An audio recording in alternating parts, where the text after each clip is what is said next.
ఈరోజు తెలంగాణ ఆటో డ్రైవర్ల సమస్యల కోసం మరి హన్మకొండలో ఏర్పాటు చేసినటువంటి రౌండ్ టేబుల్ సమావేశానికి విచ్చేసినటువంటి పెద్దలందరికీ, అదేవిధంగా వివిధ జిల్లాల నుంచి విచ్చేసినటువంటి ఆటో డ్రైవర్ సోదరులందరికీ కూడా స్వాగతం సుస్వాగతం తెలియజేస్తూ, ముఖ్యంగా ఆటో డ్రైవర్ల గురించి చెప్పాలంటే మొదటగా నేను ఆటో డ్రైవర్కి సంబంధించినటువంటి వ్యక్తిని కాదు, అదేవిధంగా కార్మిక సంఘాల నాయకుని కాదు. దీనికి నాకున్నటువంటి అనుబంధం చెప్పదలుచుకున్నా. నేను విద్య కోసం అదేవిధంగా ఉద్యోగరీత్యా లండన్లో ఉన్నాను ఒక 8 సంవత్సరాలు. అక్కడ తెలంగాణ ఉద్యమంలో పనిచేసి దాని తర్వాత నా స్వగ్రామం నర్సంపేట నియోజకవర్గంలో వెంకటాపురం అనే ఒక ఊరు, అక్కడికి వచ్చేసిన తర్వాత ఇక్కడ వ్యాపారం చేసుకుంటున్నాం. ఆ సందర్భంగా తెలంగాణ ఉద్యమంలో ముందుండి నడిపించినటువంటి నాయకుడు ఉదిమల రవికుమార్ గారు. వారి సందర్భంలో కలిసి మాట్లాడినప్పుడు నన్ను ఇక్కడ ఆగస్టు 1వ తారీఖు నుంచి అందరికీ తెలుసా అన్న, తెలుసా? మనందరం ఆటో డ్రైవర్లం కదా. ఆగస్టు 1వ తారీఖు నుంచి తెలుసా దాన్ని ఎవరు పెట్టిండ్రు? So Telangana auto drivers union ఏర్పాటు చేసి ఆటో డ్రైవర్లకు కూడా ఒక రోజు ఉంటేనే ఆటో డ్రైవర్లకు కూడా వారికి వారు మేము గొప్ప, మేము మా వృత్తి చాలా గొప్పదని స్మరించుకోవాలని చెప్పేసి ఒక మంచి ఉద్దేశంతో అన్న auto drivers union, Telangana auto drivers union తరఫున ప్రపంచ ఆటో కార్మికుల దినోత్సవాన్ని పెట్టడం జరిగింది. దానికి ఒక సందర్భంగా హన్మకొండలో పెద్ద ఎత్తున ఒక సభ నిర్వహించారు. దానికి నాకు కూడా ఆహ్వానం పంపించారు. ఆ రోజు ఆ సభ పోవడం జరిగింది. అక్కడ ఆ సభ వేదిక ద్వారా అప్పటి వరకే అందరం చూస్తాం, ఆటో ఎక్కుతాం, ఆటో దిగుతాం. సరే, ఆటో డ్రైవర్లు ప్రతి ఒక్కరు కూడా ఎవరి వృత్తి వాళ్ళు చేసుకుంటారు. కానీ ఆ సభలో అన్న చెప్పిన విషయాలు, ఆ తర్వాత ఆటో డ్రైవర్ల కోసం ఆయన పడిన తపనను చూసి అన్న మరి నేను కూడా మీతో పాటు పనిచేస్తా, ఈ యొక్క ఆటో డ్రైవర్ల సమస్యల పైన ఎంతో కొంత మేర నాకు శక్తి ఉన్నంత మేరకు సహాయ సహకారాలు అందిస్తా, తప్పకుండా ఏం చెప్తామన్నా అంటే మనకి ఏదో ఒకటి చెప్తాడు. నాకు కూడా సమస్యల పైన చాలా అప్పుడు పట్టలేదు ఆటో డ్రైవర్ గురించి.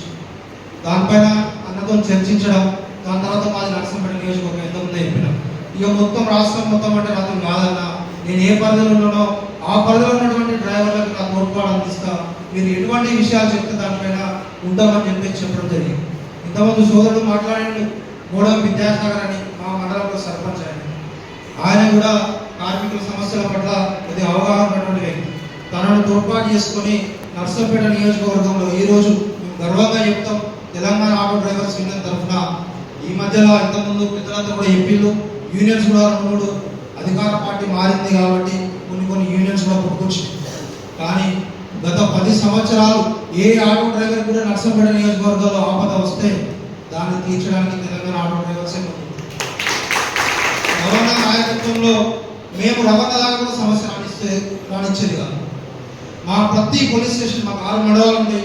ప్రతి పోలీస్ స్టేషన్ పరిధిలో ఆటో డ్రైవర్లకు ముఖ్యమైనటువంటి సమస్యలు ఆర్టీఏ ఒకటి, పోలీస్ ఆపడం ఒకటి ఫస్ట్. దాని తర్వాత ఆర్థిక ఇబ్బందులు వేరు. కానీ ఫస్ట్ ఎవరు ఆపుతారు? పోలీస్ ఆపుతాడు, తర్వాత ఆర్టీఓలు ఆపుతారు.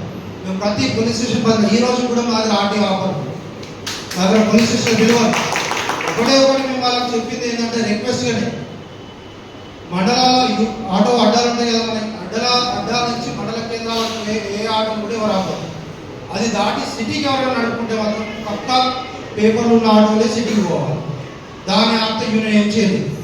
కానీ అడ్డా నుంచి మాత్రం పోతే ఏ మెయిన్ రోడ్డు మీద కూడా అడ్డా నుంచి మండల డిపార్ట్మెంట్ పోతే మాత్రం ఆర్టీఓ ఆపద్దు, పోలీస్ డిపార్ట్మెంట్ వాళ్ళు ఆపద్దు. అది మా రిక్వెస్ట్. మనం ఏం చేయగలం యూనియన్ ద్వారా అంటే రిక్వెస్ట్ చేసిన వాళ్ళు కూడా గత 10 సంవత్సరాల నుంచి అంటే సహకరిస్తున్నాం. ఇంకొక విషయం, సరే ఇవన్నీ రవాణా అప్పుడు ఫస్ట్ మీటింగ్ అయినప్పుడే 100 కోట్లతో కార్పొరేషన్ ఏర్పాటు చేయాలి. అప్పుడే అడిగిన 100 కోట్లు ఇస్తే ఏమొస్తుందన్న, మనకు అసలు ఎట్లా ఉపయోగపడుతుంది అంటే దాని విషయం మీకు తెలియదు. ఫస్ట్ ఆటో డ్రైవర్లు గుర్తించబడతారు. ఒక ప్రభుత్వం ఆటో డ్రైవర్ల గురించి ఆలోచిస్తారు, వారి యొక్క సమస్యల గురించి ఆలోచించాలంటే మొదటగా మనల్ని మనం గుర్తించుకోవాలి. గుర్తించుకోవాలి, అప్పుడే మన కార్పొరేషన్ ఉంటేనే ఇది కుదురుతుందని చెప్పేసి అన్న చెప్పడం జరిగింది. మరి అవుతుందా అన్న అని చెప్పేసి అంటారు. ఇది ఎందుకు నాకు డౌట్ అంటే, ఈ మండలాల్లో ఆటో అడ్డాల మీద మనందరం ఒకసారి ఆలోచించాలి, ఈ విషయాన్ని గమనించాలి, గుర్తుపెట్టుకోవాలి.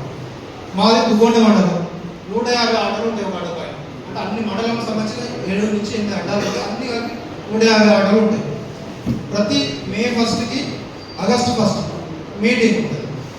150 మంది వస్తారు, కానీ ఒక 50 మంది ప్రతి సంవత్సరం వస్తారు, మిగతా 100 మంది కొత్త వాళ్ళు వస్తారు. అంటే ఆటో డ్రైవర్ అనే వాళ్ళు స్థిరంగా ఉన్నటువంటి వాళ్ళు దాదాపు 50%. మిగతా వాళ్ళు ఎప్పుడు ఏ ఉపాధి దొరకపోయినా కూడా మనలే ఉపాధి కింద తీసుకుంటారు, మన వృత్తినే ఉపాధి కింద తీసుకొని వాళ్ళు మళ్ళీ ఏదో ఒక వృత్తిలోకి పోయేదాకా జీవనాధారం కోసం ఆటో పైన ఆధారపడుతుంది. కాబట్టి నేనేం చెప్పదలుచుకున్న దాని విషయంలో అంటే, యూనియన్లు కూడా పక్కా ఆటో డ్రైవర్లను గుర్తించాలి, పక్కా ఆటో డ్రైవర్లను గుర్తించాలి, అసలు ఆటో వృత్తిలో ఉన్న వాళ్ళని గుర్తించాలి.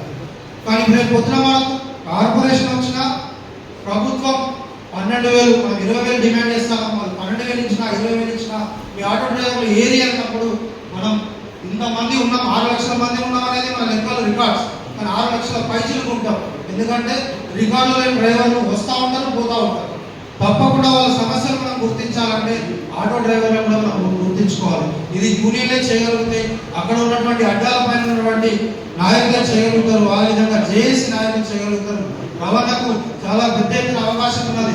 కాబట్టి ఆయన దగ్గర ఇన్ఫర్మేషన్ అంతా ఉంటుంది. నేను ఒక సలహా, రౌండ్ టేబుల్ కాన్ఫరెన్స్ కాబట్టి సలహా ఇస్తున్నా, ఈ విషయాలు తెలియదనేది కాదు, తెలిసినా కూడా మనకు ఉన్నటువంటి ఆలోచన విధానం గమనించినట్టు చెప్పాలి. కాబట్టి అదేవిధంగా